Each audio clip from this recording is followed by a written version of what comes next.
মানুষ মাটির মতো নরম হইয়া চলো, কয়দিনের গরম ভাব নিয়ে চলবা। গরম ভাব দেখাইয়া নমরুদ টিকতে পারে নাই, সাদ্দার টিকতে পারে নাই, কারুন টিকতে পারে নাই, আবু জাহাল টিকতে পারে নাই। এক এক করে সব বিদায় হয়ে গেছে। ও আল্লাহর বান্দারা, এখনো সময় আছে, নবীর মহব্বতে তরিকাটা গলার মালা বানাও।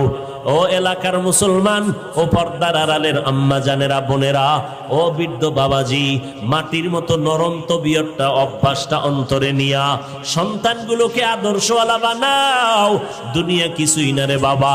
আজকে আমি টাকার গরম দেখাই, আমার শিক্ষার গরম দেখাই, আমার গরমের মেয়াদ কত জানেননি? আমার বক্তাগিরির একটা গরম আছে, আমার মতো বড় কণ্ঠওয়ালা বক্তা বাংলাদেশে নাই। এই যে গরম গরম ভাব দেখাইয়া চলবো, এই গরমের মেয়াদ কত? আজরাইল আসা পর্যন্ত। আজরাইল যখন এসে হাজির হয়ে যাবে, তখন 3টা সাদা কাফন আমার জন্য রেডি হয়ে যাবে। কে বক্তা, কে শ্রোতা, কে ইমাম, কে মুক্তাদি, কে ডাক্তার, কে রুগী, কোনো ভেদাভেদ থাকবে না। 3টা সাদা কাফনের প্যাকেটে আপনিও যাইবেন, আমিও যাব। ওই প্যাকেটটা বানাইয়া যখন বাঁশবাগানে কবরের মধ্যে রেখে সবাই চলে যাবে, ওই কবরে কোনো ফেরেশতা জিজ্ঞাসা করবে না তুমি কয় নাম্বারের নেতা, কয় টাকার মালিক, তোমার বাড়ি গাড়ি কেমন, শিক্ষাগত যোগ্যতা কেমন। আমি হাফিজুর রহমানকে যেই প্রশ্ন করবে, আপনাকে সে একই প্রশ্ন করবে। সমস্ত কবরওয়ালাদের 3টা প্রশ্ন করবে।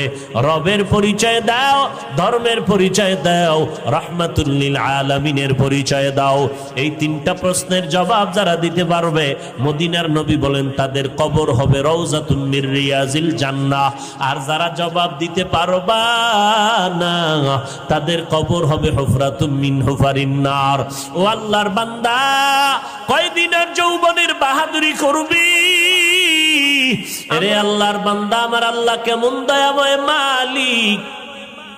আল্লাহ বলেন সব মাখলুক তোমার গোলাম বানায় দিলাম। আসমানটাও তোমার গোলাম, সূর্য তোমার গোলাম, জমিন তোমার গোলাম, বাতাস তোমার গোলাম। কেমন গোলাম দেখছো নি? সূর্যের তাপ তোমরা ব্যবহার করো, নিতেছো, গ্রহণ করো, কোনো বিল নেই। আমি আল্লাহ পানি দিলাম ফ্রি, কোনো বিল নিলাম না। আমি আল্লাহ বাতাসটাও ফ্রি করে দিলাম, কোনো বিল চাইলাম না রে গোলাম। মাটির সৃষ্টির মানুষগুলো তোর সম্মান দিলাম সবার উপরে বাড়াইয়া।